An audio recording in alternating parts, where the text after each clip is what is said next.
Boa noite, pessoal. Vamos fazer aí a nossa primeira oração, da continuidade na meditação do livro de João, capítulo 19, tá certo?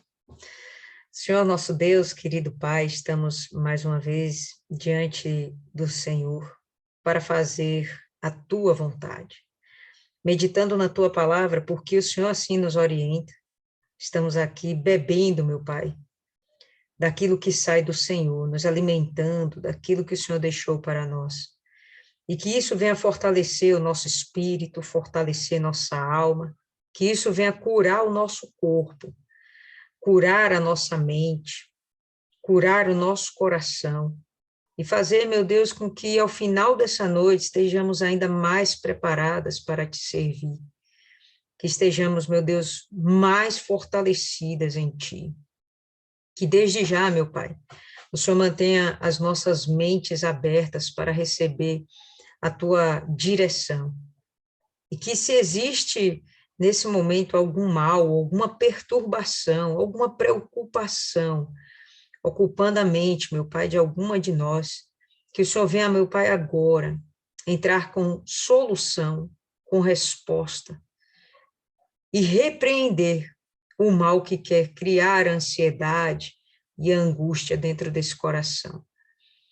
Que o Senhor venha nos tornar aptas para receber todos os seus ensinamentos, que o teu Espírito venha conduzir isso.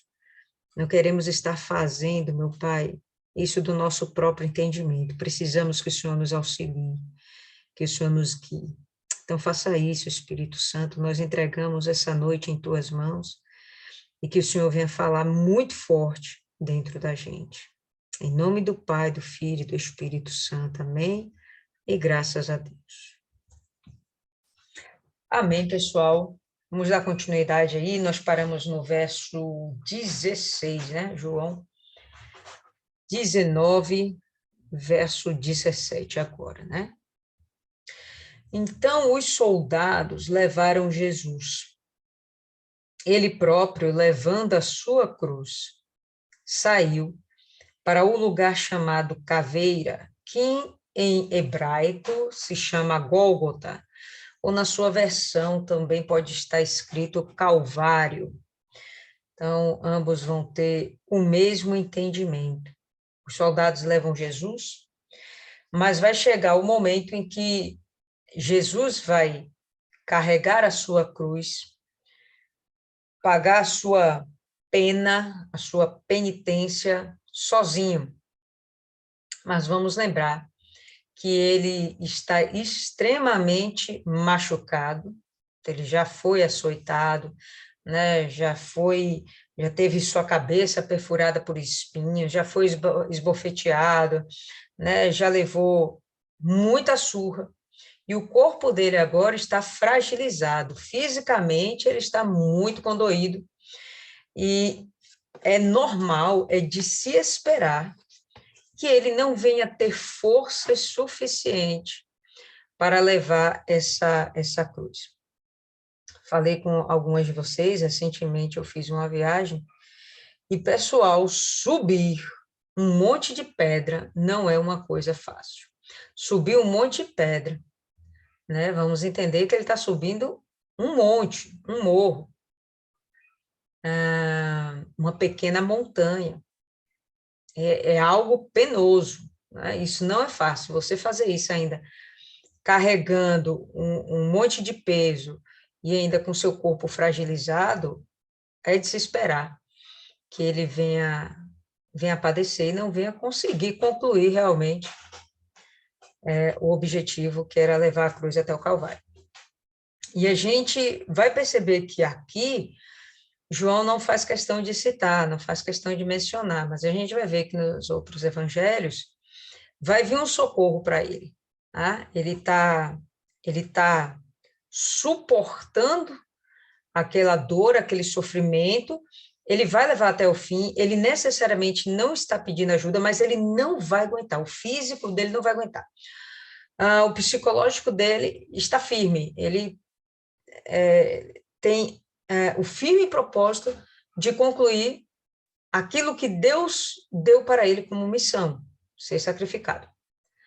E ele não vai desistir disso, ok. Mas o corpo dele em si não vai corresponder ao que está dentro dele. Então, abre aí, pessoal, em Mateus, no capítulo 23, mentira, 27. Mateus 27.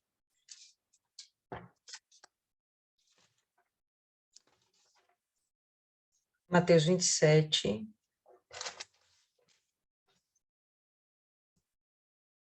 Versículo 24. Aí a gente vai ter o seguinte.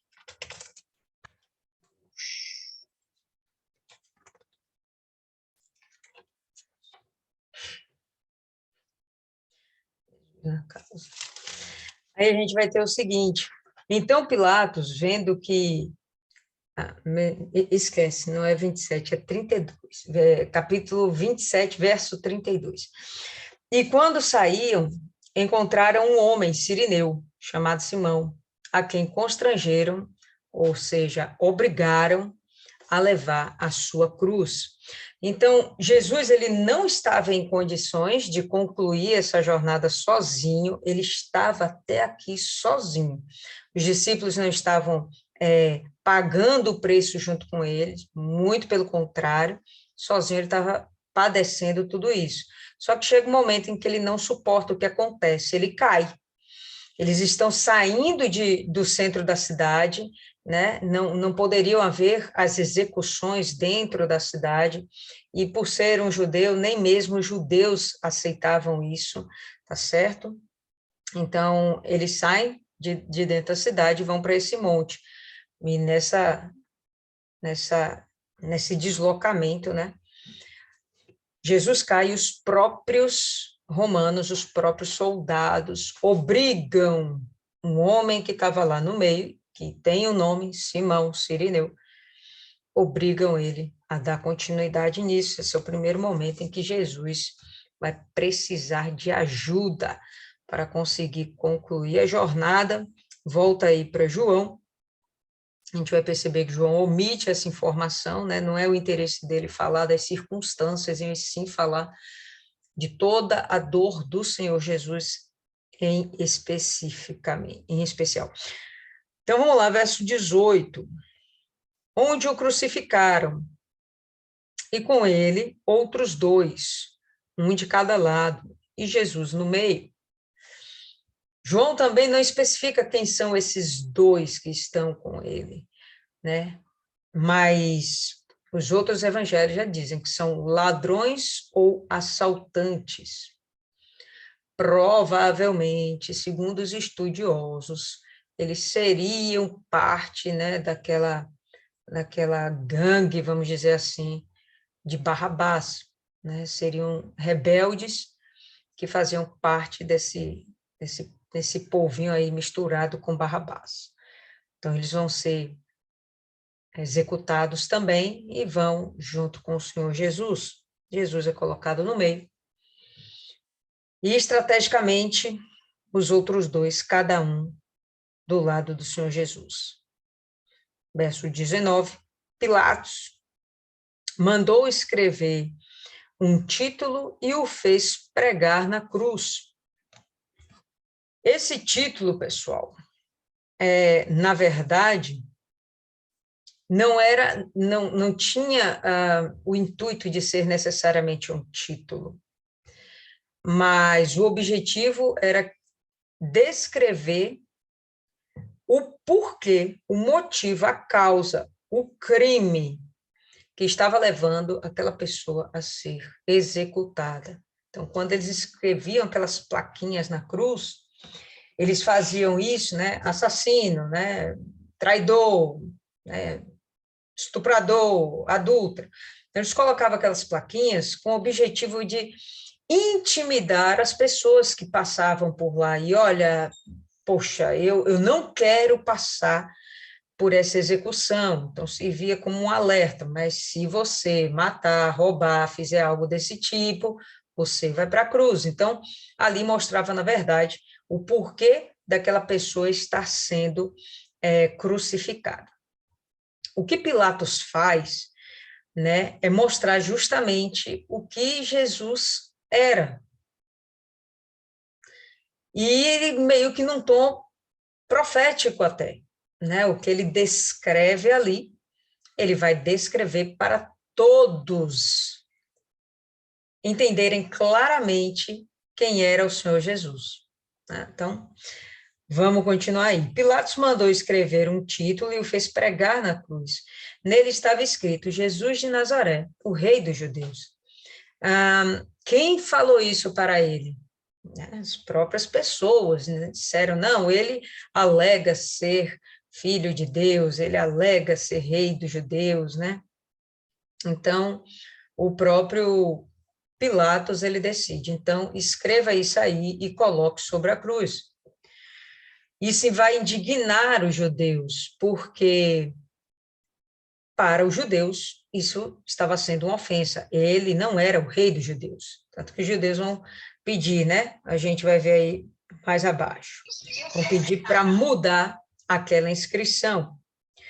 Muitos dos judeus leram esse título, pois o lugar onde Jesus fora crucificado era próximo da cidade. Vamos lembrar, eles saíram do centro da cidade, se deslocaram para um monte que ficava próximo. E estava escrito em hebraico, que era para atender a comunidade judaica, estava escrito em latim, que era para atender a todos os romanos, enfim, era o Império Romano, e estava escrito também em grego, que era, vamos dizer assim, a língua que todo mundo conhecia, a língua internacional. A gente não tem hoje o inglês, todo mundo, nós temos a nossa língua, o português, mas todo mundo tem como segunda língua o inglês. Mas, naquele tempo, então, a língua oficial era o latim, porém, todo mundo falava grego, e o povo judaico em si falava hebraico e aramaico. Então, Pilatos fez questão de deixar isso escrito para que todos tivessem conhecimento daquilo que estava acontecendo com o Senhor Jesus. Qual era o crime dele? Ser rei dos judeus. Né? Isso vai incomodar os judeus, como eu já falei, e a gente vai ver aqui no verso 21, disseram os principais sacerdotes dos judeus a Pilatos: não escrevas o rei dos judeus, mas que ele disse: sou o rei dos judeus. Então, o que os judeus pediram, né, para Pilatos foi: olha, diga que ele disse que ele é, não que realmente ele seja. Mas, enfim, dentro das leis romanas, o que o governador disse, está dito. Isso não pode mais voltar atrás, e é o que a gente vai ver. Respondeu Pilatos: o que escrevi? Escrevi. Quando ele faz isso, né, repetindo, é para deixar claro para todo mundo que, sim, até ele reconhecia que aquele homem tinha algo de especial, e o crime dele foi ser especial. João relata isso aqui como, de fato, fosse uma profecia do próprio Pilatos. De uma forma tal que o que Pilatos quis dizer, ou melhor, o que o Espírito quis dizer através dessa atitude de Pilatos é: ele é o Messias dos judeus e não haverá outro, nunca mais. Ele é o Messias. Né? Essa é a intenção de Pilatos. Tendo os soldados crucificado Jesus, tomaram as suas vestes, dividiram-nas em 4 partes, uma para cada soldado. Tomaram também a túnica, que era sem costura, toda tecida, numa só peça, de alto a baixo. Então, a gente vai ver aqui, pelo menos, 2 peças de roupas. Tá mudo assim mesmo? Voltou. Eu tô mudo, pessoal? Estão ouvindo aí, não? Estou ouvindo. De vez em quando fica mudo. Fica mudo e volta, fica mudo e volta. Não sei, talvez seja internet. Mas, enfim, vamos lá, vamos em frente. Mas está falhando e não está dando para pegar o texto, ou depois o texto volta? Não, tem horas que não dá para ouvir, mas é rápido, é bem rápido. Não tá, dá para entender. É possível que seja internet. Então, pronto, vamos lá. Então, a gente vai ver aqui, pelo menos, duas vestes, né? Que Jesus estava usando e que eles estavam tirando sortes em cima dessas vestes, né? Então, uma das vestes eles dividiram em 4 partes, uma para cada soldado, mas a túnica, não, essa daí, eles perceberam que era algo especial. Era uma túnica sem costura, toda tecida, numa peça só, de alto a baixo. Vocês imaginem uma roupa que contém mangas e ela seja feita de uma vez só, de alto a baixo. Quem tem hábito aí de costurar, né, vai perceber que isso não é uma coisa muito fácil de se fazer, mas também não é impossível, certo? O normal é você tecer o corpo e tecer as mangas e depois fazer a costura, né? Mas não, essa peça era especial. Inclusive, a gente vai lembrar aqui um pouquinho de José, porque vocês lembram que José também teve uma túnica especial, motivo, inclusive, né, de birra, de ciúme entre os irmãos. E a gente já falou sobre isso, que José era um tipo de Jesus, ele tipificava o Senhor Jesus. E essa túnica em particular, ela representa as vestes do sumo sacerdote. E a gente vai enxergar aqui Jesus, sim, nesse momento, como o sumo sacerdote. E qual era o papel do sumo sacerdote? Alguém lembra aí? Apresentar o sacrifício pelo povo. Exatamente. Né, o sumo sacerdote, ele representava todo o povo, tá bom?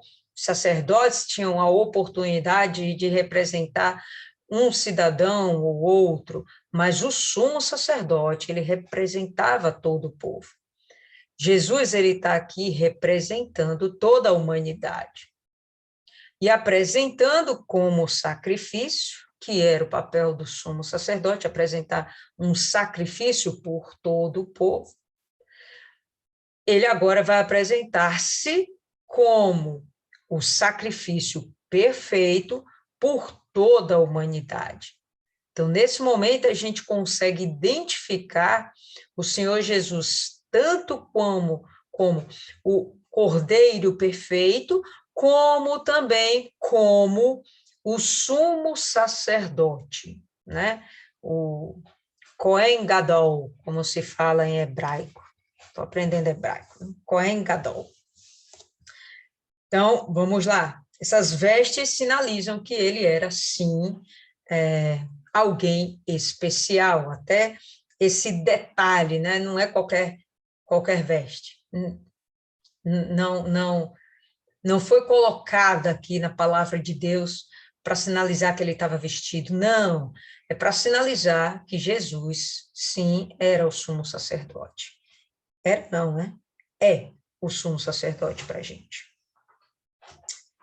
Disseram uns aos outros, não a rasguemos a túnica, não a rasguemos, mas lancemos sorte sobre ela para ver de quem será. Né? Vamos jogar aqui o dado, não sei se foi o dado, mas enfim. Vamos jogar aqui o dado e vamos ver com quem fica. Por quê? Porque ela era uma peça valiosa. Como que isso chegou no corpo de Jesus, só Deus sabe, né? Não é explicado aqui, mas não era qualquer traje, era um traje especial. Não rasguemos, mas lancemos sorte sobre ela para ver de quem será. Isso aconteceu para que se cumprisse a escritura. Dividiram entre si as minhas vestes e sobre a minha túnica lançaram sortes. E foi o que fizeram os soldados romanos. Essa passagem aqui, pessoal, é de Salmos, no capítulo 22. E a gente vai perceber esse capítulo escrito por Davi, Salmos 22. A gente vai perceber uma descrição, né? Um cântico de Davi, representando o seu sofrimento, mas claramente com um tom profético. 2000 anos antes de Jesus estar passando por essa situação. Já havia sido descrito todo o show de horrores que ele passaria para salvar a humanidade. Então, fica a dica, quando vocês tiverem um tempinho, depois que terminar aqui, se for o caso, pega Salmos 22 e dá uma lida, vale muito a pena. Junto à cruz de Jesus estava a sua mãe, a irmã dela, e Maria, mulher de Clopas, ou Cleopas, como pode estar na sua versão, e Maria Madalena. Vendo Jesus ali, a sua mãe, e vendo o discípulo a quem ele amava, que a gente já sabe que é o próprio João, estava presente, disse à sua mãe, mulher, eis aí o teu filho. E quando ele fala isso, Jesus está tendo um cuidado com Maria. Ele está tendo um zelo especial por Maria. Como ele sonda corações como ninguém, Jesus sabe que Maria está sofrendo. Primeiro, não só por ele ser de fato filho de Deus, mas por ter sido gerado por ela e criado por ela. Então, há uma dor muito grande dentro de Maria. Jesus sabe disso e ele está prestes a morrer. Diante do sofrimento de Maria, vendo que potencialmente ela ficaria sozinha, é muito possível que aqui o José, o pai, já tenha morrido. A gente não vê relato, né, na Bíblia de José, pai de Jesus, sendo morrendo, né, sendo enterrado, coisa assim. Não existe um relato nesse nível. Mas se ele entrega a sua mãe aos cuidados de um discípulo, é porque provavelmente ela ia estar sozinha. Para que ela não ficasse sozinha, então está aqui o discípulo que ele tinha certeza que não ia desampará-la. Era um rapaz jovem que poderia muito bem durar tempo o suficiente, né, para cuidar da mãe. Inclusive, há quem acredite que João foi o discípulo que mais demorou de morrer, o último discípulo a ser morto, pelo seguinte, justamente porque ele precisava estar vivo para cuidar de Maria. Não se sabe, mas bem que poderia ser, né? Enfim. Depois, disse ao discípulo, eis a tua mãe. Dessa hora em diante, o discípulo a recebeu em sua casa. Quando ele ouve Jesus falando isso, e o momento em que ele fala mulher não é necessariamente desprezando Maria, mas até cortando um pouco aquele vínculo de mãe para que até o sofrimento dela fosse menor, né? Um jogo de palavras, mas de uma forma respeitosa, claro. Né? Então, mulher, eis aí o teu filho, e o João, né? Ele fala, eis aí a tua mãe, cuida dela, né? Já que ela vai estar sozinha, eu não vou poder estar por perto, e Deus sabe como reagiriam os irmãos, né, de Jesus, até porque eles poderiam já ter suas próprias famílias. A palavra não deixa isso claro. O que fica claro é que João toma para si o cuidado de Maria e que o próprio Jesus tem esse zelo com a mãe dele. Né? Talvez por isso aqui também, por esse detalhezinho, seja fomentado dentro do catolicismo, né? Que Maria chega a ser uma divindade. Não, não é, né? Só foi um instrumento também de Deus. Pessoal, eu não queria me delongar, entrarmos na parte da morte do Senhor Jesus, eu queria parar por aqui, discutir alguma coisa brevemente para a gente não terminar muito tarde hoje, tá certo? Então, diante disso, vocês gostariam de acrescentar mais alguma coisa, vendo aí a crucificação de Jesus? Fala aí, Isis.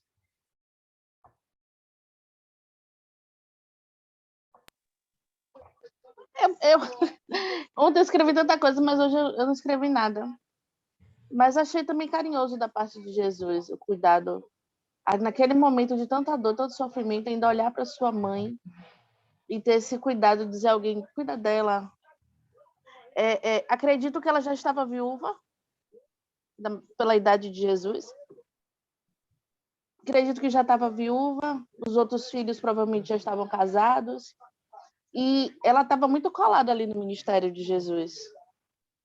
Sempre, tanto que nesse momento ela também estava ali com as amigas, com as mulheres da congregação, todas ali juntas, tendo esse carinho com ela, né? Acompanhando aquele processo do filho amado. E achei bonito nesse momento ele ainda olhar para ela aquele sofrimento e ter esse cuidado. Dona Maiana aí que fica aí chicanando de Maria. E eu sempre me assustou um pouquinho esse desdém, porque eu estudei na escola católica e a gente nos é pregado essa imagem da mãe de Jesus. A mãe da gente é alguém muito importante, ainda mais a mãe de Jesus. É um peso muito, muito forte e uma responsabilidade, uma bênção muito grande. Ser a mulher escolhida para carregar o Filho de Deus, acho que é uma honra muito grande. Merece, no mínimo, respeito. Até porque ninguém gostaria que sua mãe fosse desrespeitada. Mas não acredito que seja uma divindade. Até porque o conceito de santo é uma pessoa separada. Então, todo mundo que aceita Jesus e se propõe a ser separado está buscando a santidade. É a minha opinião. Eu sei que é fazendo graça, mas me assusta, entende? A pessoa que foi doutrinada na infância assusta. É aqueles resquícios ainda, né? Da religiosidade. Nos que é Catolicismo. do catolicismo. Maria, sem sombra de dúvidas, foi uma mulher exemplar. E é justamente por esse peso do catolicismo, colocando-a como uma divindade, né, ou alguém que poderia interceder no lugar de Jesus até, né, por isso que dentro do mundo evangélico protestante nem se fala muito dela. Ela teria muito a nos ensinar, sem sombra de dúvidas, mas evita-se muito, justamente para que não venha cair nessa adoração equivocada. Como a Rayane colocou, respeito sim, né? A adoração de forma alguma. Fala aí, Fernanda.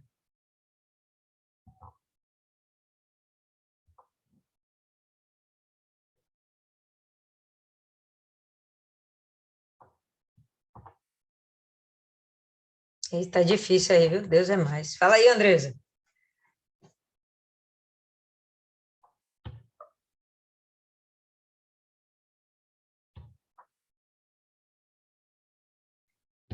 Andresa dormiu, tá difícil aqui hoje. Cheguei.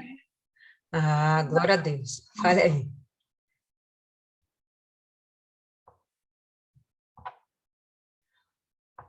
Abra o áudio, Andresa.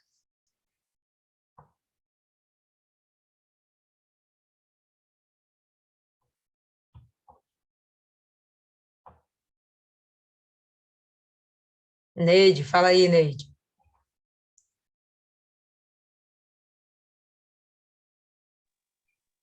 Tenho nada a falar não, dona Lília. Fala aí, Fernanda.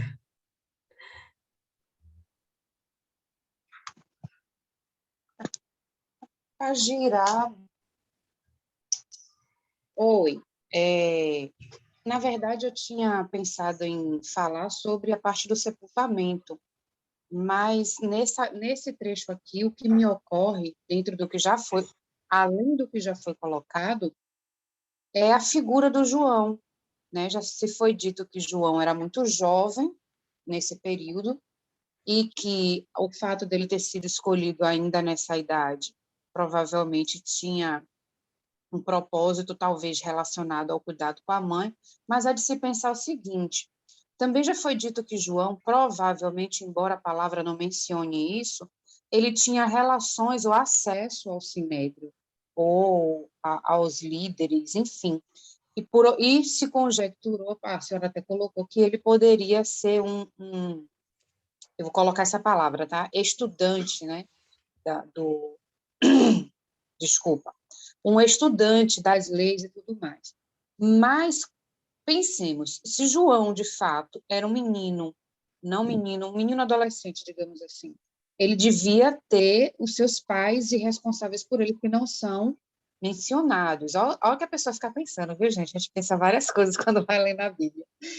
Ele devia ter pais e responsáveis, né? Devia provavelmente viver na casa de seus pais. O Senhor Jesus entregou a ele, vou colocar assim, a tutela de Maria, para que ele cuidasse dela como filho. E ele a levou para casa, como diz na palavra. E aí entra a pergunta, e os pais dele, né? Ou os pais dele compartilhavam a fé dele na figura do Senhor Jesus, né? Tinham a mesma fé e receberam-na bem, ou o quê? Né? Ou o quê?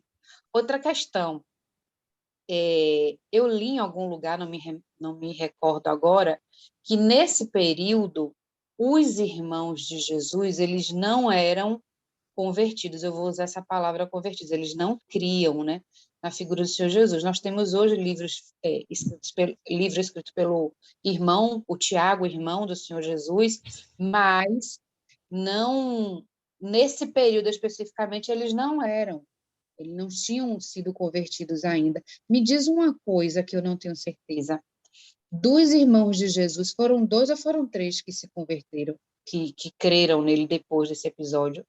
É uma boa pergunta, não saberia dizer, alguém sabe? Não sei, o Judas, né? O Judas é um deles, não é isso? Judas, Tiago. Judas, Tiago, e tem um outro, eu acho que tem um outro, é por isso que eu estou na dúvida. Enfim, fiquei pensando nessas questões, né? A figura do João menino, com a responsabilidade de cuidar da Maria, levando para casa, enfim, e considerando essa preocupação do Senhor Jesus com a sua mãe terrena, porque é uma responsabilidade dele, é uma alma preciosa, é a bem-aventurada, né? Escolhida de Deus, que merece toda a honra, no sentido de ser a bem-aventurada, escolhida por Deus, nunca jamais posta como ídolo, né? Como é feito na outra religião, nunca em substituição ao Senhor Jesus como nosso intermediador, nunca como objeto das nossas orações, mas uma mulher digna de todo respeito, de exemplo, que ela foi um enorme exemplo para as mães, para as mulheres, de uma maneira espiritual. E é isso. Ele teve esse cuidado com ela, e a figura do João pode sim ter sido tudo no plano de Deus, no controle do Senhor, né, que a gente sabe que era tudo no controle dele, ter sido escolhido também com esse propósito. Enfim, são pensamentos que a gente vão vindo, né, enquanto a gente medita na palavra, e que às vezes a gente não sabe responder, a gente não encontra uma resposta para essas questões. A gente até poderia pensar que ele adota, né, a Maria como mãe e vai morar na casa de Maria. Mas só que o texto fala assim, dessa hora em diante o discípulo a recebeu em sua casa. Pode ser que ele morasse sozinho, não sei. Os pais de João, não sei. Mas certo é que João já não estava mais muito em casa, né? Ele já estava seguindo Jesus, então esse pessoal já não tinha mais essa referência toda de minha casa. Eles eram agora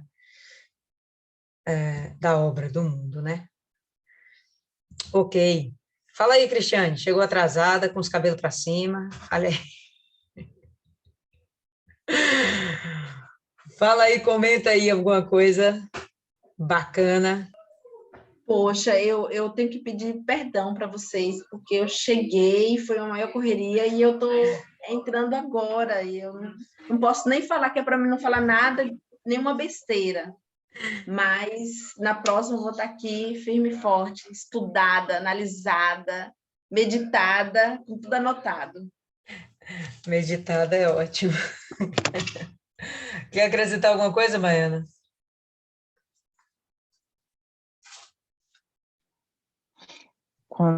Eu acho interessante quando João coloca o fato de Jesus estar aí entre um e outro, porque o fato de Jesus estar entre os malfeitores, ele não perdeu a essência dele. Ele continuava sendo quem ele era. Não é o lugar que vai influir nas minhas atitudes, é quem eu sou. Hoje eu passei e vi um membro falar uma palavra que eu fiquei horrorizada. Aí ele falou, quando ele me viu, eu olhei cada um com seu problema, meu amigo. Se arrepende, quem vai lhe dar o perdão é Deus. E segui. Não é porque eu estou na frente de pessoas que são da igreja que eu vou me manter de um jeito, e quando eu estiver na frente de pessoas do mundo, eu vou falar aqueles palavrão o que eles falam. Isso não muda. O lugar não pode mudar quem eu sou. Eu não posso me fiar. As pessoas se fiam muito no parentesco, na qualidade, na qualidade não, na posição que o outro tem para requerer favores. Ah, porque meu pai é isso, porque minha mãe é aquilo, porque meu cunhado é isso. Ser filho de pastor não significa que você vai ter o Espírito Santo. Não é hereditário. Ser filho de um rei não significa que você vai ser rei, porque você pode morrer antes mesmo de assumir a coroa. Ó o filho lá da rainha Elizabeth. Pode esquecer. Pode esquecer que aquela dali está conservada no formol. É você ser quem você é por seus méritos próprios, é você conseguir chegar no lugar e se manter por sua postura. É para obedecer a Deus, eu vou obedecer a Deus independente de onde eu estou, independente do que estão fazendo à minha volta. Se isso for me levar à morte, eu vou morrer, mas eu vou morrer com a consciência de que eu obedeci a Deus até no último momento, porque as pessoas ela têm os hábitos de querer colher aquilo que elas não plantaram. Ontem ficou claro para mim que aquele povo sabia que eles não podiam matar e sabiam que cada atitude deles teriam uma consequência. E o que é que eles fizeram? Jogaram nas costas do outro, porque quando viesse, o outro ia carregar com ele, ia dividir o peso com eles. Porque se eu vou ter que carregar 100 quilos e eu encontro alguém para levar 2, já é um alívio. Então, Jesus estava ali pagando por algo que ele não comeu e nem bebeu, e nem por isso ele ficou se justificando, ele ficou jogando indireta. Não, o que ele tinha que falar, o que ele tinha que dizer, ele disse. E não foi jogando indireta, ele foi sincero, ele tocou a trombeta para todo mundo. Quem quis e se arrependeu teve a oportunidade. Até no último momento, o Senhor Jesus estava ali mostrando que no último momento vai ter pessoas que vai aceitar ser salvo, que vai se convencer do seu pecado, do seu erro, e vai buscar o perdão, e vai ter aquele que vai achar que está no direito sim, aí eu morro, mas eu vou para o inferno feliz porque fulano também vai. Imagina eu morrer, querer morrer e ir para o inferno com uma pessoa que eu não gosto, tá lá por causa dela e ter que olhar para a cara dela. Não, eu quero ir para o céu, se ela quiser ir para o inferno, ela vá sozinha. Então, no último momento, a gente vai ter essa oportunidade, vai ter essa chance, mas o que eu acho mais legal é manter a nossa essência de servo, de obedecer independente de quem tiver, fazer os certos, embora a gente tenha plateia ou não. Ok, abre aí, pessoal, em Lucas 23, para a gente complementar aqui coisas que são suprimidas, né, por João, mas eu acho que é legal a gente lembrar. Lucas 23, do verso 32 em diante. A gente vai ter o seguinte: e havia também outros 2 que eram malfeitores, né? Lucas já diz que eles eram malfeitores, sendo conduzidos com ele para serem mortos. E quando eles chegam ao lugar que é chamado Calvário, ali o crucificaram, e aos malfeitores, uma à direita e uma à esquerda. Então disse Jesus, isso aqui é bem legal, bem forte: Pai, perdoa-lhes porque eles não sabem o que fazem. E repartindo as suas vestes, lançaram a sorte. E o povo ficou parado e olhando, e também os governantes o ridicularizavam, dizendo: ele salvou aos outros, salva-se a si mesmo, se é o Cristo, o Deus, o escolhido de Deus. E também os soldados zombavam dele, chegando-se a ele e oferecendo-lhe vinagre. Então, a gente vai perceber aqui que todo mundo está zombando do Senhor Jesus, né? E a oração que ele faz, quando ele abre a boca para falar alguma coisa, ele me solta uma dessa: Pai, perdoa porque eles não sabem o que fazem. Não é uma coisa muito fácil da gente imaginar. Essa questão do perdão, eu acho que é uma das coisas mais difíceis para um cristão, principalmente um cristão novo na fé. Perdoar é uma coisa bem complexa. Eu conversava com o guia lá da viagem que eu fiz, e ele tinha uma história assim, bem triste, né? De infância, de família, bem complexo, e em toda a estrutura dele, né, o que deu para observar foi que ele não teve o amor, ele não conheceu o que era o amor, por isso, inclusive, ainda hoje, ele não acredita no amor. Ele acredita no momento, né? É conveniente para mim estar aqui nesse momento contigo, mas uma família equilibrada, né?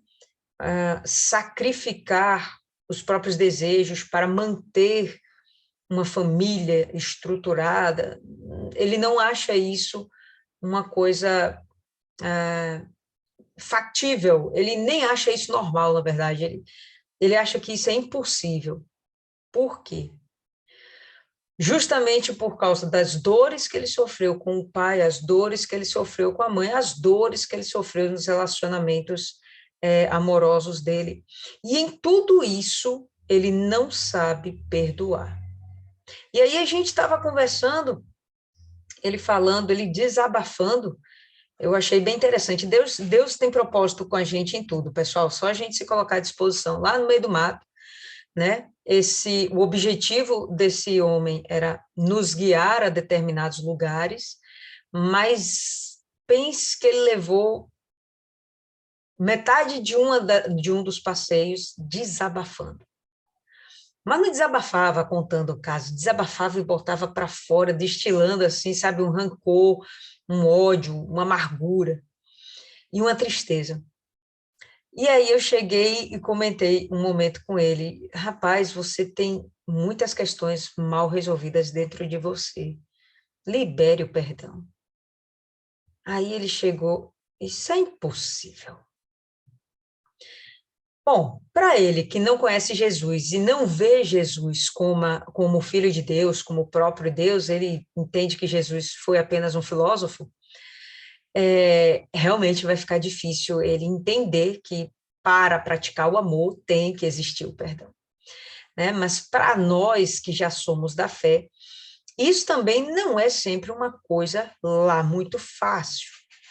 E num momento como esse, o sujeito está sofrendo o pão que o diabo amassou, né? Uma forma alegórica de se dizer, e quando ele abre a boca é para falar: Pai, perdoa. Eles não sabem o que fazem. E, de fato, eles não entendiam o que estavam fazendo, né? Eles estavam matando o Messias, sacrificando o Messias. No período da Páscoa, a Páscoa era para se oferecer um sacrifício por conta da libertação daquele povo lá do jugo egípcio. Mas Jesus aparece agora como sacrifício para a libertação do jugo de Satanás, para todo sempre. Então, ele fala que a gente tem que fazer e que é o mais difícil da gente fazer, e ele o faz no momento onde não é propício. né? Imagina você estar sendo ridicularizado e injustiçado. O sentimento que vem dentro de você é justamente o oposto, né? Vontade de matar, né? Vontade de devolver na mesma altura, numa intensidade maior. A mesma coisa, Maiana, isso mesmo. Estevão, a mesma coisa, né?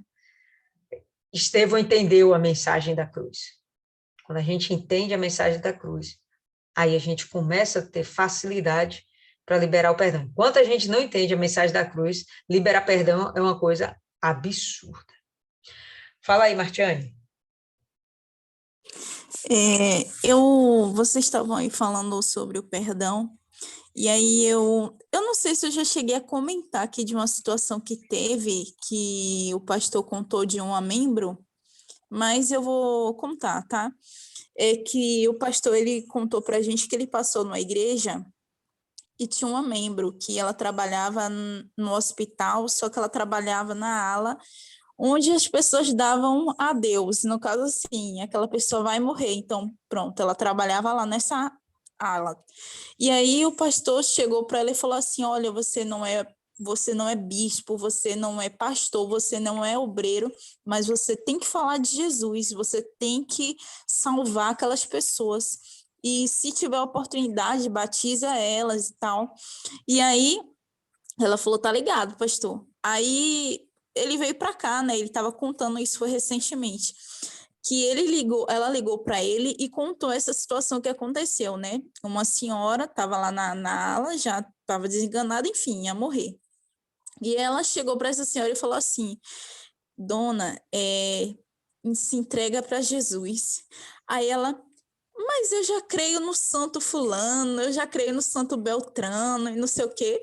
Aí ela falou: dona, o que é que impede a senhora de subir hoje? Ela: não, mas eu vou subir porque o santo fulano está me esperando.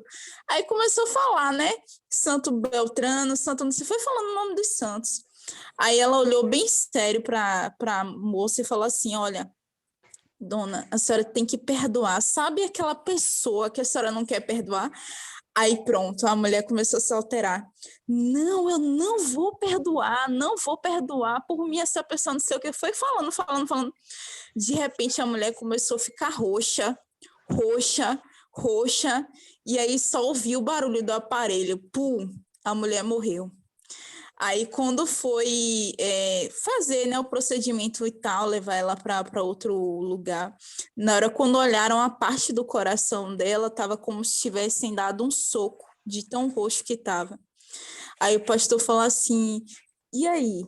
Onde é que está a alma dessa mulher? Porque ela teve a oportunidade. E, tipo assim, ela estava bem, bem confiante de que não, eu vou para o céu, fulano tá me esperando, não sei o quê, e aquela coisa toda. E aí, o que foi falar aí do perdão me chamou muita atenção. E aí eu estava pensando aqui, enquanto vocês estavam falando, na questão de, tipo assim, a humanidade inteira, se a gente olhar no decorrer da história, ela tenta se aproximar o máximo possível de Deus. Tipo assim, ela tem curiosidade sobre Deus. E ela tenta se aproximar, mas de maneiras muito erradas. Porque se a gente... Eu não sei se vocês lembram, né? Mas a gente que estudou história, a gente viu que o homem ele já passou por vários períodos, né? Iluminismo e tal, humanismo, enfim, várias coisas. Teve até um período em que o homem tinha a igreja, toda aquela condenação, né, da igreja: se você fizer isso, você vai para o inferno e tal, não sei o quê. E aí, tipo, aquelas misturas. Então, a gente percebe que no decorrer da história, o homem ele tenta de todas as formas possíveis tirar as dúvidas que ele tem com relação a Deus.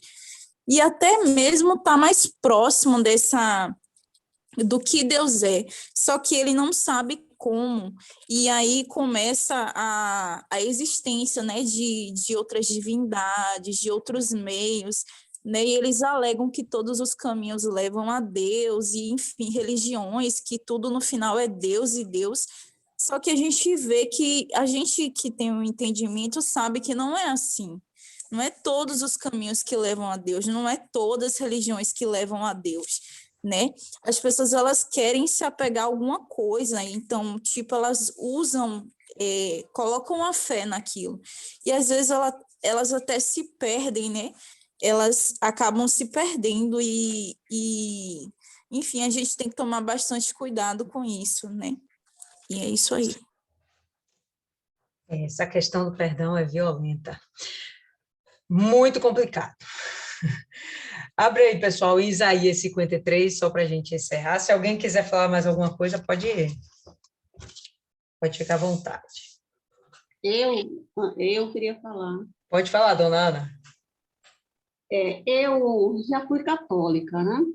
Então, eu era uma católica, assim, meia rebelde, porque eu me escondia na hora da procissão, eu não aceitava ficar na rua carregando o andor, com o santo, aquela coisa toda.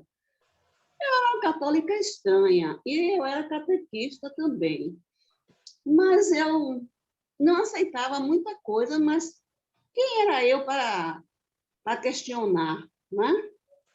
Então, hoje eu venho entendendo o porquê da minha resistência em aceitar determinadas coisas que eles impuseram naquela época e que vem impondo até hoje, né, nas pessoas.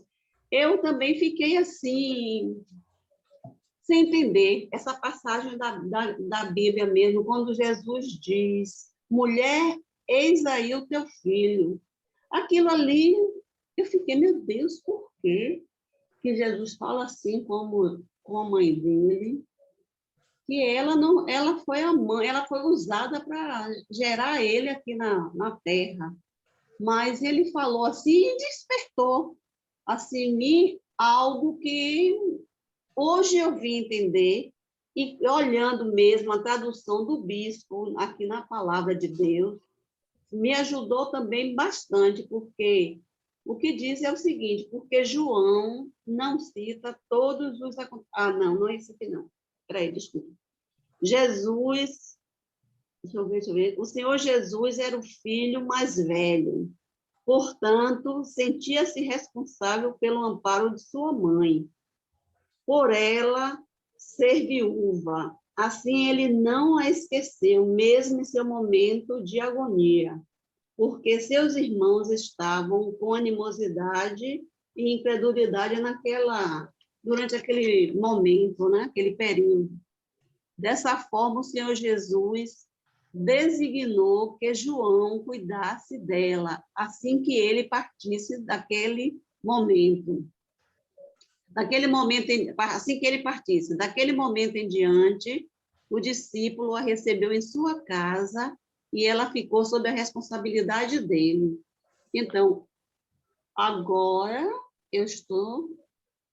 está claro o porquê que Jesus falou assim com a mãe dele, mas né, ele falou daquela forma, mas ele amava ela, ele tinha um cuidado, porque ele preparou tudo e deixou uma pessoa responsável por ela, uma pessoa de confiança dele.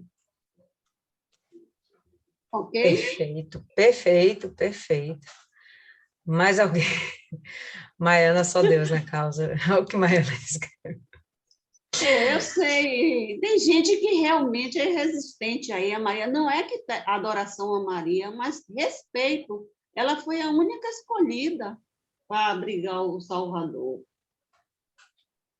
Perfeito. Fala aí, Martiane. Outra coisa, eu acredito, né, que versículos como esse que falam de Maria, não sei se vocês perceberam, mas sempre tem um momento que inclui ela e outras pessoas e mostra que ela é dependente de outras pessoas, né? Naquele milagre que Jesus vai fazer do casamento, ela vai até Jesus e pede, e ele vai e responde a ela, né? Porque tenho eu contigo, mulher, ainda não é chegada a minha hora. No caso, assim, a forma como o Senhor Jesus fala com ela, né? E nesse versículo também, quando fala assim, mulher, eis aí o teu filho, e fala assim de uma forma tentando mostrar que eu acredito, né, que a Bíblia deixou isso exatamente para quebrar esse sistema religioso das pessoas que têm, né, que tipo assim, ela é uma divindade, ela é isso, ela é aquilo. Só que assim, Jesus ele mostra assim, ela é uma mulher frágil como qualquer outra mulher, mas ela foi usada, né, para o propósito de salvação, né? Mas isso não determina que, tipo assim, ela é uma santa, ela é isso, ela é aquilo. Não, ela merece sim respeito, beleza, né? Até eu acredito que Deus viu alguma coisa nela, né? Não foi à toa que ele escolheu ela, poderia ter sido outra jovem que daria luz, mas foi ela por algum motivo, né? Caráter, enfim, né? A gente não sabe como era o costume daquela época, mas a gente sabe sim, né? Se deitasse antes do casamento com o rapaz, enfim, era apedrejada e tal. Então, já dava para ver que ela tinha caráter, né? Que ela era uma pessoa assim que vivia no costume, no respeito daquela cultura daquele momento. Então, tipo assim, a gente já percebe que ela assim era assim diferente. Mas se a gente pegar os versículos que tem na Bíblia, a gente não vê tipo assim aquela adoração a ela, né? A gente não vê aquela exaltação a ela, mas a gente vê aquele versículo, né? Um versículo famoso que, né? Bendita é tu entre as mulheres, mas tipo assim, não é uma adoração. A gente está querendo dizer o quê? Poxa, você foi escolhida, né? Dentre tantas, Deus escolheu você, então você é bem-aventurada. Mas por quê? Porque quem vai nascer de você vai ser usado para um propósito. Então, vale a pena a gente pegar esses versículos e, às vezes, esmiuçar, porque muitas pessoas elas não entendem, né? E elas acabam exaltando uma pessoa, tipo assim, que foi como qualquer outra. E se a gente pegar, né, a maioria dos, entre aspas, santos, né, católicos, a gente vê Pedro, né? Sei lá, esqueci o nome de outros aí, não sei. Mas a gente vê outro famoso, né, Pedro, dizem assim que é santo, mas não é, gente, pessoas comuns, mas que fizeram a diferença, e a Bíblia deixa clara em diversos momentos, né, porque, tipo assim, se fosse realmente santo, não ia cometer falhas. Mas a gente pegar a Bíblia, assim, a gente vai ver, poxa, a gente vê que Pedro cometeu 1001 falhas, mesmo até quando ele se converteu, ele cometeu falhas, mesmo ele batizado com o Espírito Santo, ele falhou também. E aí? Então, a gente vê que a Bíblia ela é muito clara, ela joga limpo com a gente, né? E ela poderia omitir essas coisas, né? Mas não, eu acredito que tudo que está na Bíblia tem um propósito, até mesmo esse mulher, eis aí teu filho. Outro momento, quando ele falou que com ela, que nem eu falei do milagre, ele falou de novo, mulher que tenho eu contigo. Então a gente já percebe que a relação entre ele e ela, no meio de outras pessoas, era exatamente para que as pessoas tivessem esse entendimento, né, de não exaltar ela, mas de respeitar e ver que ela era assim diferente e qualquer outra pessoa poderia ser, né? E é isso aí. Ok. Vamos a Isaías 53. Vamos ver alguns versículos específicos. Todo o capítulo 53 fala sobre a morte do Senhor Jesus. Vamos ver aqui o 2. Porque ele crescerá diante dele, né, diante de Deus, como um renovo e como uma raiz que sai de um chão seco. Ele saiu como renovo de uma nação que estava seca, né? Que estava sem a presença de Deus. Ele não tem aparência nem beleza, e quando nós viermos a vê-lo, não haverá beleza para que nós devamos desejá-lo. A sua versão aí está um pouquinho diferente, mas enfim, fala que em Jesus não havia beleza, e nesse momento, principalmente, quando ele está sendo crucificado, há menos beleza ainda. Quando vocês virem lá no Salmo 22, vocês vão ver que tem uma parte que ele fala que todos os meus ossos poderiam ser contados, eram vistos, né? Ele estava tão esquálido, né? Tão cortado, que os ossos estavam aparentes, né? E mostra com isso que não era algo agradável de se ver, não era algo desejável de se ver. Eu acho que a ilustração que a gente pode usar muito bem é quando a gente vê aquele filme de Mel Gibson, A Paixão de Cristo, onde Jesus está sendo crucificado, e realmente quem olha, né, para aquelas cenas fortes, tem gente que vira a cara. Eu já vi várias vezes esse filme, e às vezes acompanhada de pessoas, até partes deles, dentro da igreja, inclusive, e é muito comum as pessoas virarem a cara e não quererem ver. Não havia nele nenhuma beleza. Verso 3. Ele é desprezado e rejeitado dentre os homens, um homem de dores, familiarizado com a tristeza. E nós escondemos dele nossas faces igualmente. Ele foi desprezado e nós o tivemos por nada, né? Então, é esse momento em que ele está sendo completamente desprezado. Quem está aqui atrás dele? Só João, a mãe e mais algumas mulheres que o serviam no ministério dele. O resto, os próprios discípulos, não estavam lá para ver, com medo, também lamentando aquela situação. Ele estava lá desprezado por todos. Quem ainda estava tentando fazer alguma coisa era Pôncio Pilatos, não deu muito certo, enfim. Verso 5. Porém, ele foi ferido por nossas transgressões, ele foi esmagado por nossas iniquidades. O castigo de nossa paz estava sobre ele. Aquilo que pode nos dar paz estava sobre Jesus. E pelos açoites que o feriram, nós somos curados, porque ele levou sobre si todas as nossas dores e enfermidades no corpo dele. Por isso ele estava tão fraco, que ele não conseguiu carregar aquela cruz até o fim. Verso 7, ele foi oprimido e ele foi afligido, contudo, ele não abriu a sua boca.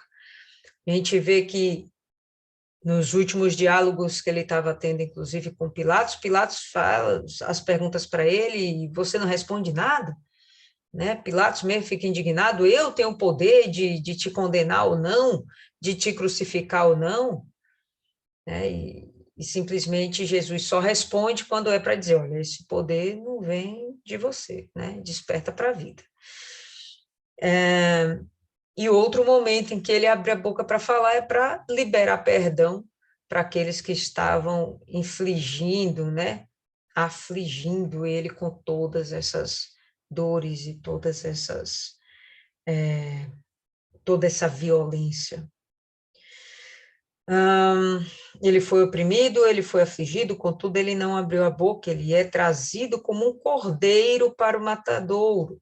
Sim, o cordeiro perfeito. E como uma ovelha muda perante os seus tosqueadores está. Assim, ele não abriu a sua boca. No verso 13, portanto, eu dividirei para ele uma porção com o grande, e ele dividirá o despojo com o forte, porque ele tem derramado a sua alma até a morte, e ele foi contado com os transgressores, né? Ele foi crucificado com malfeitores, bandidos, assassinos, assaltantes, e ele carrega o pecado de muitos, toda a humanidade, e fez intercessão pelos seus transgressores, aquela hora que ele fala, Pai, perdoa, eles não sabem o que fazem. Isaías estava fazendo essa profecia muitos anos antes, não sei aqui, Isaías, quanto tempo foi escrito antes, talvez uns 1.500 anos, não tenho muita certeza, né?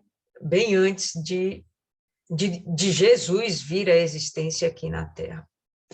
É bem interessante que o livro de Isaías era um dos livros mais lidos, pelos judeus, era um dos livros mais estudados. Os evangelhos citam quando o próprio Jesus está lendo o livro de Isaías, né, o rolo de Isaías, e até prega, em um dado momento, na sinagoga, no templo, a respeito de uma passagem de Isaías. Então, era um texto muito conhecido, falava sobre o Messias. Impressionante. Os judeus não conseguiram identificar o cumprimento dessas palavras que a gente leu agora na pessoa do Senhor Jesus. Né? Mais alguém quer falar alguma coisa, pessoal? Fala, Isis. Deixa a Isis falar aí primeiro. Rayane, ela passou a vez para você. Fale, Rayane. Sobre a dor do Senhor Jesus que ele passou, né?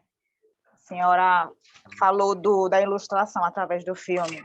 Eu sou uma das pessoas que eu não consigo olhar, mas eu imagino que foi infinitamente maior do que a gente possa pensar, de como está descrito na Bíblia e de como as pessoas tentam ilustrar, isso foi infinitamente maior.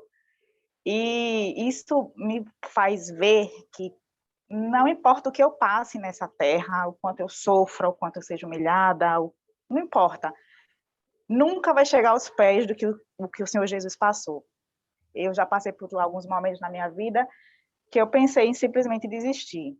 Não de Deus, necessariamente. Nunca pensei em desistir dele. Quem seria eu se eu fizesse isso? Mas de situações. E aí ele me fez lembrar, ele me falou, você me desprezou durante tanto tempo, mas eu sofri tanto por você e agora você quer desistir por causa disso. Ou seja, ele me fez ver que o que eu estou passando perto do que ele passou por mim, que nem mereço, não merecia antes e continuo não merecendo. Então, não importa o quanto a gente passa, o quanto a gente sofra, o Senhor Jesus passou muito mais por nós, que nem somos dignos disso. Era isso que eu queria dizer. Verdade. Fala, Isis. Sobre a beleza de Jesus, que tem aquela máxima, né? Que a beleza está nos olhos de quem vê. E, realmente, quando a pessoa tem os olhos espirituais, quando lhe é aberto os olhos espirituais, como aconteceu com Paulo, que lhe foi tirado as escamas e ele conseguia, naquele momento, ver com os olhos espirituais. E quando eu tive um encontro com Jesus, aí eu entendi o porquê daquelas fotos, porquê do Jesus Cazé, é Cazé o sobrenome do Jesus da Record, não sei quem é Cazé. Eu disse, gente, Jesus malhado, Jesus de crossfit, bonito daquele jeito. Mas aí eu consegui entender que quem teve um encontro verdadeiro, quem teve esses olhos espirituais abertos, conseguia ver a beleza de Jesus.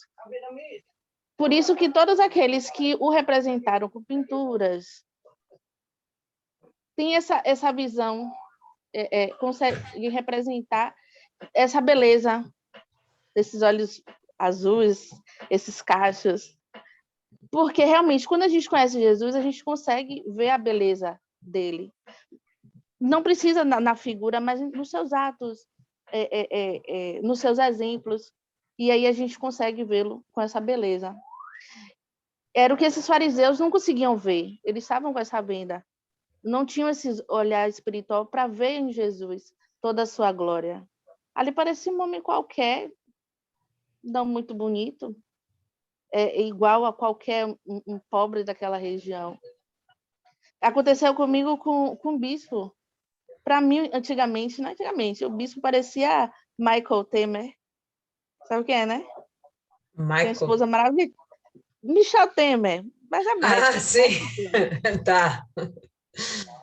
Me semelhava muito. Eu achava eles muito parecidos. Porque eu acho Michael feio. E hoje eu acho o bispo tão lindo. Eu vejo as fotos dele novinho, a coisa mais linda do mundo. Acho o velho mais lindo do mundo. Porque hoje eu tenho esse olhar espiritual, eu consigo ver nele o brilho que vem de Deus na vida dele e no ser dele. Quando ele fala de Jesus, quando ele fala da palavra, quando ele fala do Espírito Santo, mesmo sendo um homem franzino, ele fica tão grande, tão bonito. que Dona Esté não me escute. Não estou desejando o esposo dela. Eu acho ela muito bonita. Mas é isso. E o negócio da procissão me lembrou um humorista, João Cláudio Moreno, que a mãe dele já tem 100 anos por aí. E ela é muito devota. E ela teve uma queda dentro de casa, fraturou a bacia, mas ela queria ir para a procissão, queria segurar uma corda lá, né, da procissão. E a família fez a vontade dela, levou a procissão, aquele mar de gente. Aí tem uma veinha no meio da procissão, tem uma bola que explode. Mas, pá! E a veinha, é tiro, é tiro! E o povo começa a correr. E o padre gringo, é belão, é balão. E a véia é ladrão. E sai todo mundo correndo na procissão. E a mãe de João diz, esse ano é correndo, não dá para mim, não. É isso. Tá legal. Mas alguém, pessoal, quer acrescentar alguma coisa? Fala aí, Cristiane. É que vocês estavam falando sobre o perdão, né? Quando o Senhor Jesus falou ali para perdoar, né? Pediu para que Deus perdoasse porque eles não sabiam o que falavam. Mas eu quero complementar uma coisa que você leu ontem, que foi em Atos 3, lá no Atos 3,14, ele fala assim, o Pedro, né? Pedro vai e chama, né? Está pregando para o povo, precisa pregar salvação para esse povo, porque ele já estava cheio do Espírito Santo, mas ele não deixa de passar, de falar a verdade para eles, né? Então fala assim, mas vós negaste o santo e o justo, e pediste que se vos desse um homem homicida, quer dizer, trocasse ali, vocês pediram o homicida, mataste o príncipe da vida, o qual Deus ressuscitou. E no 17 ele coloca, e agora, irmãos, eu sei que o fizeste por ignorância. Mesmo aquele povo vendo os milagres, acompanhando Jesus, vendo, naquele momento ali, o Espírito Santo deu essa clareza a Pedro. Porque Pedro ele poderia condenar, ficar falando, criticando, mas Pedro mostrava o erro, mas entendia que pela ignorância daquele povo, né? Ele fala aqui.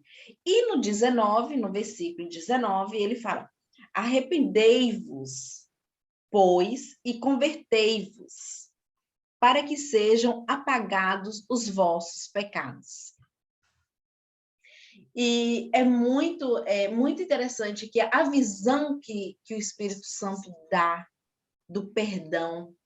Então, quando a gente perdoa, quando a gente libera o perdão, isso é o próprio Espírito Santo abrindo a mente da gente, abrindo a visão, abrindo os olhos espirituais e nos dá essa condição de perdoar.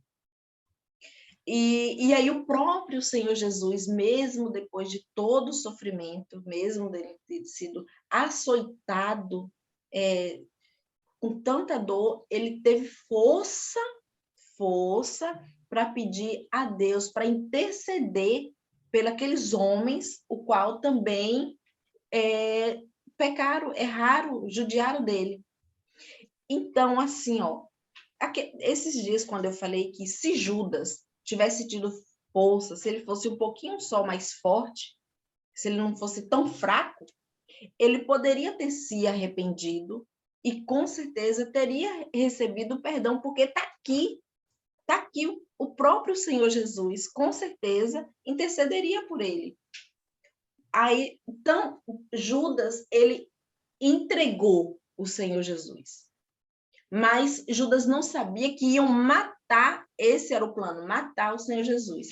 Quando a ficha dele caiu, que ele descobriu o plano, ele foi lá, devolveu as moedas e se matou. Porém, esse povo aqui crucificou Jesus. Esse povo aqui foi pior, porque esse povo claramente trocou Jesus por um homicida. Então, foi muito forte o que ele fez. Quanto aos soldados ter judiado, ter batido, eram pessoas que eram ignorantes mesmo, não sabiam. Mas esse povo aqui foi muito pior. E mesmo assim, quando Pedro fala para eles se arrependerem, quer dizer, mostra que o Espírito Santo, ele faz isso. Você errou, mas vai lá que eu vou... Se arrepende do que você fez e venha ter comunhão com o Senhor Jesus, que é isso que ele quer.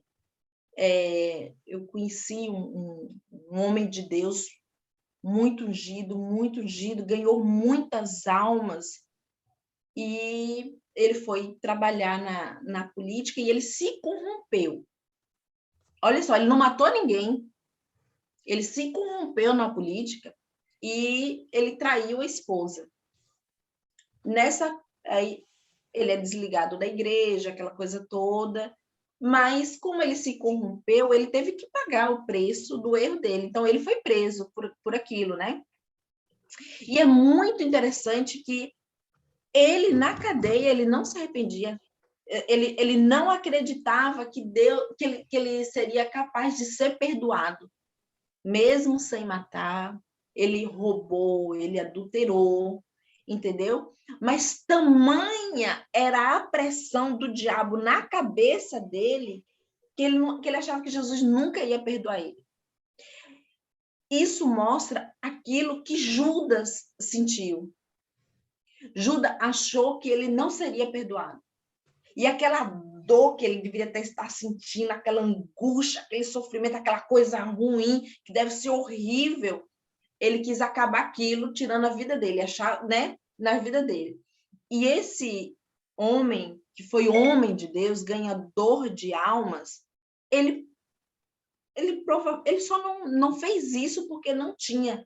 Mas aquilo que ele sentia da dor, da angústia, dele ter traído, dele ter feito coisa, fazia tão mal para ele, tão mal, que ele falava que ele achava que não tinha mais jeito. E olha, homens de Deus foram visitar ele na cadeia para falar da salvação, mas ele não se perdoava.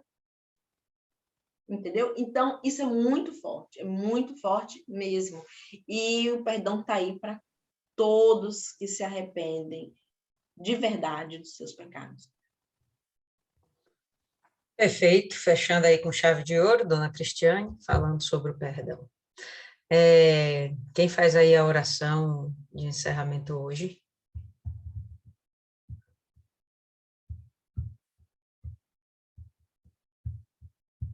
Cristiane, terminou de falar, terminou de orar. Por mim? Vamos lá. Senhor, nosso Deus e nosso Pai, meu Deus, que maravilha, Senhor, é poder falar do Senhor, é poder meditar na Tua palavra. Meu Deus, é tão gostoso, é tão prazeroso, que sai do nosso corpo o cansaço, que sai do nosso corpo o sono, porque a gente se aprofunda, meu Pai, no Teu conhecimento, na Tua palavra, na Tua direção, no entendimento. Meu Deus, que coisa linda, meu Pai.